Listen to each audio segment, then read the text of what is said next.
আজকে আলোচনা করব দ্বিজেন দোলাল রায়ের লেখা বঙ্গ আমার জননী আমার বই। তো সর্বপ্রথম আমরা দ্বিজেন দোলাল রায় সম্পর্কে জেনে নিচ্ছি।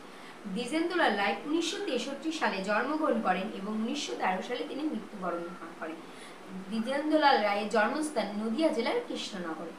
বলছে বাংলার সাহিত্যের নাম করা নাট্যকার হলেও নাট্যকার অর্থাৎ তিনি হলো নাটক লিখেছেন, তাই বলছে যে নাম করা নাট্যকার হলেও দ্বিজেন দোলালের প্রথম পরিচয় কবি হিসাবে, অর্থাৎ তিনি প্রথমে নাট্যকার অনেক ভালো নাটক লিখলেও তার কবি পরিচয় হিসাবে তিনি প্রথমে কবিতায় লিখেছিলেন। দ্বিজেন দোলালের প্রথম পরিচয় কবি হিসাবে। মাত্র 19 বছর বয়সে প্রকাশিত হয় তার প্রথম কাব্যগ্রন্থ। তাহলে কি যখন তার 19 বছর বয়স তখনই তার প্রথম কাব্যগ্রন্থটি প্রকাশ হয়, আর্যগাথা প্রথম ভাগ। কবি রচিত অন্যান্য উল্লেখযোগ্য কাব্যগ্রন্থগুলি হল আর্যগাথা দ্বিতীয় ভাগ, মন্ত্র, আষাঢ়ে, আলেখ্য, ত্রিবেণী ইত্যাদি।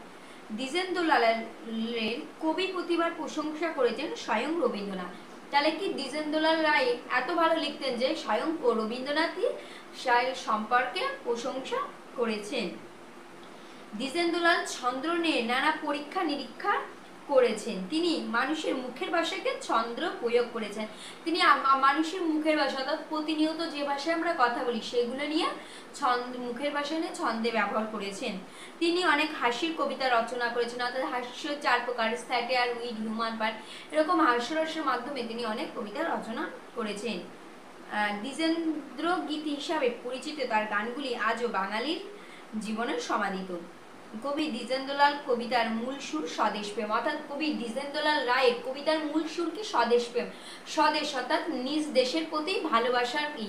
এখন যে আমরা পাঠ করব যে বঙ্গ আমার জননী আমার, এটিও একটি যে নিজের দেশের প্রতি একটি ভালোবাসা মানে তুলে ধরাছে। এটি লেখা হয়েছিল যখন পরাধীন ভারতবর্ষ, যখন অর্থাৎ ভারতবর্ষ স্বাধীন হয়নি সেই সময় এটি লেখা হয়েছিল। তো প্রথমে আমরা পাঠ করি আর তারপরে বিস্তৃত আলোচনা করব।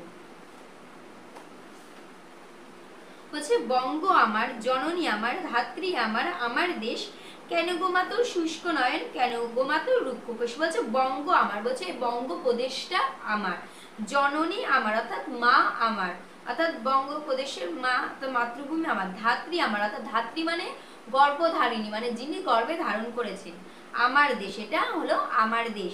কেন গোমা তোর শুষ্ক নয়ন, বলছে কেন গোমা তোর শুষ্ক মানে শুকনো, নয়ন মানে চোখ, কেন গোমা তোর রুক্ষ কেশ, কেন মা তোমার কেশ অর্থাৎ তোমার চুলটা কেন রুক্ষ, কেন অর্থাৎ অমসৃণ, কেন মা তোমার চুল, কেন গোমা তোর ধুলায় আসন, বলছে মা তোমার আসন কেন ধুলোতে ভরা, কেন তোমার আসন, কেন গোমা তোমার মলিন বেশ, বলছে মলিন বেশ অর্থাৎ কেন মা তুমি অপরিষ্কার, তুমি পোশাক নোংরা পরেছো কেন, কেন তোমার এরকম অবস্থা।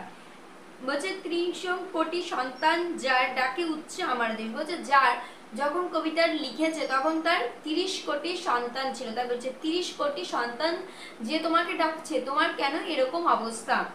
উদিল যেখানে বুদ্ধ আত্মা মুক্ত করিতে মোক্ষদ্বার, বলছে উদিল উদয় হয়েছিল যেখানে বুদ্ধ আত্মা অর্থাৎ গৌতম বুদ্ধের মানুষ যেরকম মুক্ত করিতে অর্থাৎ মুক্তির দ্বার খুলে দিতে যখন এই বঙ্গভূমিতে জন্মগ্রহণ করেছিলেন, আজিও জুড়িয়া অর্ধ জগৎ ভক্তিপ্রণত চরণে যার, আজও আজকের দিনেও মানুষ এখানে দাঁড়িয়ে আছে এই পৃথিবীতে এসে তোমাকে প্রণাম করছেন। অর্থাৎ কবি এখানে বোঝাতে যাচ্ছে যে পরাধীন যে ভারতবর্ষ, এই পরাধীন ভারতবর্ষে যখন ছিল তখন এই পৃথিবীর অবস্থাটা কিরকম হয়েছিল, কিন্তু কবি বলতে চেয়েছিলেন যে এই পরাধীন ভারতবর্ষটা একদিন স্বাধীনতা লাভ করবে, অর্থাৎ একদিন স্বাধীনতা পাবে, এরকম মলিন বেশ এরকম বাজে অবস্থায় থাকবে না।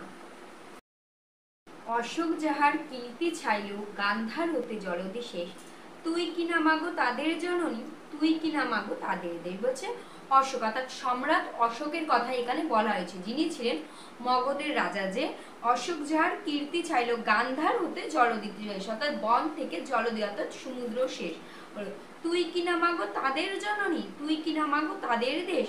হচ্ছে অশোকের মতো গৌতম বুদ্ধর মতো মানুষেরা এই বঙ্গভূমিতে জন্মগ্রহণ করেছিলেন, তাই কবি প্রশ্ন করেছেন তুই কিনা মাগো তাদের জননী, তুই কিনা মাগো তাদের দেশ। একদা যাহার বিজয় সেনানী হেলায় লঙ্কা করিল যায়, একদা মানে এক সময় যখন বিজয় সেনানী অর্থাৎ সিংহ অর্থাৎ কি বিজয় সিংহ যখন হেলায় অর্থাৎ অবহেলায় লঙ্কা করিল জয়, অর্থাৎ লঙ্কাকে যখন জয় করেছিল বিজয় সিংহ। একদা যার অন্ন পদ ভূমিল ভারত সাগরময়, একদা মানে এক সময় অন্নপদ মানে জাহাজ ভূমিল যখন ভারত। আর সন্তান যার তিব্বত চীন জাপান গঠিল উপনিবেশ, সন্তানরা যখন চীন তিব্বতে প্রবেশ করছে যাচ্ছে, তার কিনা এই ধুলাই আসন, তার কিনা এই ছিন্ন বেশ, বলছে তার কিনা এরকম বলে ধুলাই আসন, কেন মা তোমার এরকম অবস্থা, প্রশ্ন করেছে, তার কিনা ছিন্ন বেশ, কেন তোমার এই পর্ণের ছিন্ন বেশ। উঠিল যেখানে মুরজ মন্ত্রে নিমাই কণ্ঠে মধুর টানে, বলছে যেখানে মুরজ মন্ত্র অর্থাৎ বাদ্যযন্ত্র সহযোগে গীত ও শব্দ বাক্যের কথা বলেছে, যে মধুর কণ্ঠে যখন গান করছে, নিমাই কণ্ঠে মধুর শব্দে যখন গান করছে, বলছে ন্যায়ের বিধান দিল রঘুমণি। তাহলে ন্যায়ের বিধান কি নবদ্বীপের, বলছে যে নয়ামিক ছিল কে, রঘুমণি মানে তিনি ছিলেন একজন পণ্ডিত। চণ্ডীদাস যেটা গাইল গান, এই ভারতবর্ষে যখন জন্মগ্রহণ করে চণ্ডীদাসও কি করেছিল, গান গেয়েছিলেন। যুদ্ধ করিল প্রতাপাদিত্য, তুই তোমার সেই ধন্য দেশ, যুদ্ধ করেছিল কে, রাজা প্রতাপাদিত্য।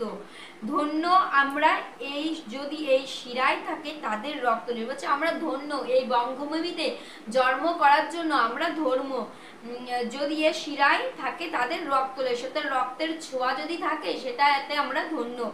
যদিও মা তোর দিব্য আলোকে মানে যদিও তোর স্বর্গের আলোকে ঘিরে আছে আধার গোর, মানে অন্ধকারটা ঘিরে আছে, অর্থাৎ পরাধীন ভারতবর্ষটাই অন্ধকার হয়ে আছে। কেটে যাবে মেঘ, অর্থাৎ পরাধীন অন্ধকারটা কেটে গিয়ে একদিন স্বাধীনতা আসবে।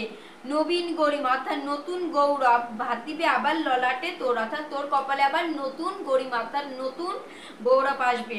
আমরা ঘুচাবো মা তোর দৈন, মানুষ আমরা নহিত মেষ, বলছে আমরা ঘুচাবো দৈন অর্থাৎ আমরা তোমার দারিদ্রতাকে ঘোচাবো, আমরা মানুষ, আমরা নহিত মেষ অর্থাৎ আমরা মানুষ, আমাদের মধ্যে স্নেহ দয়াময় আছে, আমরা তো মেষ অর্থাৎ আমরা তো ভেড়া নই।